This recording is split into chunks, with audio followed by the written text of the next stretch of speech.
has thrown off his paper cap, and you see that his hair is not thick and straight like Adam's, but thin and wavy, allowing you to discern the exact contour of a coronal arch that predominates very decidedly over the brow. The idle tramps always felt they could get a copper from Seth. They scarcely ever spoke to Adam. The concert of the tools and Adam's voice was at last broken by Seth, who, lifting the door at which he had been working intently, placed it against the wall and said, "There, I've finished my door today, anyhow." The workmen all looked up. Jim Salt, a burly, red-haired man, known as Sandy Jim, paused from his planing, and Adam said to Seth, with a sharp glance of surprise, "What, dost think thee's finished the door?"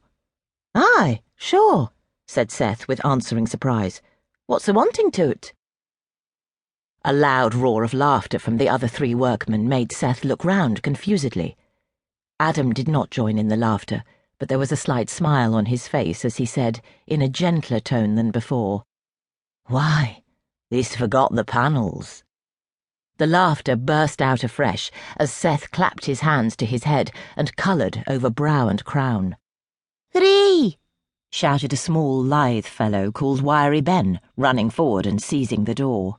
"We'll hang up the door at the far end of the shop and write on Seth Bede, the Methody, his work. Here, Jim, lend us all the red pot." "Nonsense," said Adam. "Let it alone, Ben Cranage. You'll mayhap be making a slip yourself some day. You'll laugh on t'other side of your mouth then." "Catch me at it, Adam. It'll be a good while afore my head's full of the Methodies," said Ben. "Nay, but it's often full of drink, and that's worse." Ben, however, had now got the red pot in his hand, and was about to begin writing his inscription, making by way of preliminary an imaginary S in the air. "Let it alone, will you?" Adam called out, laying down his tools, striding up to Ben and seizing his right shoulder.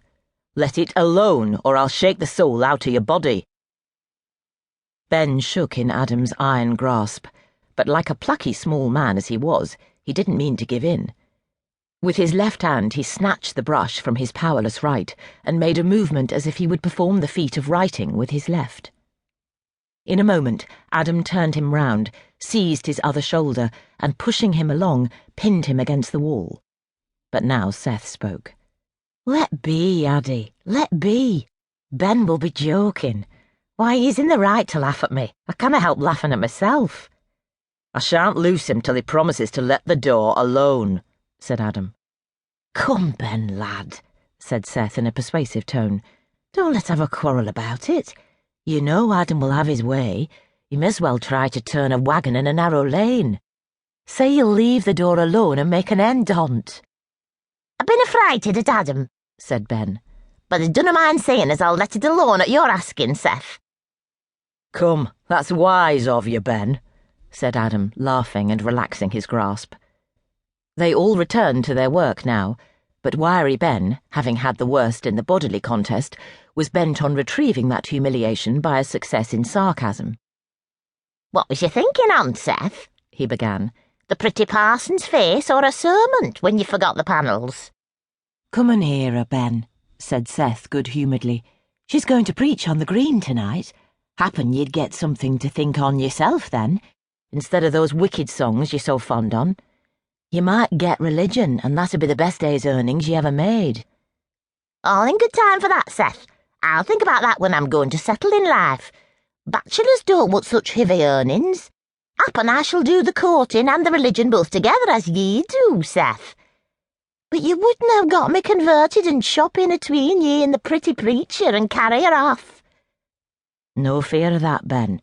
She's neither for you nor for me to win, I doubt. Only you'd come and hear her. You won't speak lightly on her again." "Well, I've half a mind to have a look at her tonight if there isn't good company at the Holly Bush. What'll she take for a text? Happen ye can tell me, Seth, if so be ye shouldna come up in time for it. Wilt be, what come ye out for to see, a prophetess? Yea, I say unto ye, and more than a prophetess, an uncommon pretty young woman." "Come, Ben," said Adam rather sternly. "You let the words of the Bible alone. You're going too far now." "What? Are ye turning round, Adam?